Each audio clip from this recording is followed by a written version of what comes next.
Hi കൂട്ടുകാരെ, ഞാനിന്നിവിടെ പരിചയപ്പെടുത്താൻ വേണ്ടി പോകുന്നത് ഒരു കറിയാണ്. കറി എന്ന് വെച്ചാൽ ഒരു തോരൻ കറിയാണ്. അപ്പോൾ ഇവിടെ വീട്ടിൽ കുറച്ച് കൊത്തമര ഇരിക്കുന്നുണ്ടായിരുന്നു. അപ്പോൾ അത് തികയിപ്പില്ല. അപ്പോൾ അതിൻ്റെ കൂടെ ഞാൻ കുറച്ച് ചക്കക്കുരു കൂടിയിട്ട് ചേർത്തിട്ടുള്ള ഒരു കൂട്ട് തോരനാണ് വെക്കാൻ പോകുന്നത് കേട്ടോ. അപ്പോൾ അതെങ്ങനെയാണ് ഉണ്ടാക്കുന്നത് നമുക്ക് നോക്കാം. ആദ്യമായി ഞാൻ കൊത്തമരയും ചക്കക്കുരും വേറെ വേവിച്ച് വെച്ചു, ഉപ്പിട്ട് വേവിച്ച് വെച്ചു. അതിന് ശേഷം ചട്ടി അടപ്പത്ത് വെച്ച് വെളിച്ചെണ്ണ ഒഴിച്ചു. ചതച്ച വെളുത്തുള്ളിയും ചുവന്നുള്ളിയും ചേർത്ത് നന്നായി മൂത്ത് വരുമ്പോൾ മഞ്ഞൾപ്പൊടി, കറിവേപ്പില, മുളക് പൊടി ചേർത്ത് നന്നായി മിക്സ് ചെയ്ത് മൂത്ത് വരുമ്പോൾ നമ്മൾ ചിരകി വെച്ച നാളികേരം ചേർത്ത് നന്നായി മൂപ്പിക്കുകയാണ്.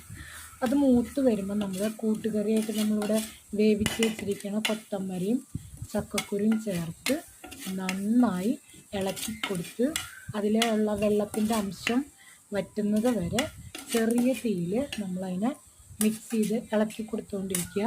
ആ വെള്ളം തോരുന്ന വരെ ചെറിയ തീയിൽ അതിനെ കിടന്ന് ഇളക്കി കൊടുത്ത് ഇടയ്ക്കിടയ്ക്ക് ഇളക്കി കൊടുത്ത് പാകമായി കഴിയുമ്പോൾ തീ ഓഫ് ചെയ്യുക.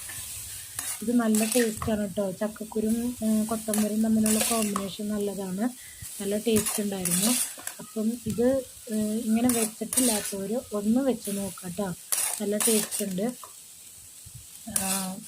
എനിക്കിഷ്ടപ്പെട്ടു കേട്ടോ, നല്ല ടേസ്റ്റ് ഉണ്ട്. ഒരു കട്ട് കാര്യങ്ങളൊന്നുമില്ല. കൊത്തമരയുടെ ഒരു ചെറിയൊരു കട്ടുണ്ട്, പക്ഷെ ഇതിനകത്ത് കട്ടൊന്നുമില്ല. കൊത്തമര വേവിക്കുമ്പോൾ ഞാൻ ചക്കക്കുരും കൊത്തമരയും സെപ്പറേറ്റ് ആട്ടോ വേവിച്ചത്. കൊത്തമരയ്ക്കൊരു കട്ടുണ്ട്, അപ്പോൾ അതിൻ്റെ കട്ട് വെള്ളം ഉപയോഗിക്കരുത്.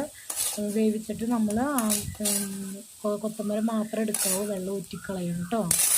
അങ്ങനെയാണ് ഞാനിത് വേവിച്ചത്. അപ്പോൾ എല്ലാവരും ഇത് വെച്ച് നോക്കാം, എങ്ങനെയുണ്ടെന്ന് കമൻറ്റിൽ രേഖപ്പെടുത്താം കേട്ടോ. അപ്പോൾ ഓക്കെ, ബൈ, അടുത്ത വീഡിയോയിൽ കാണാം കേട്ടോ.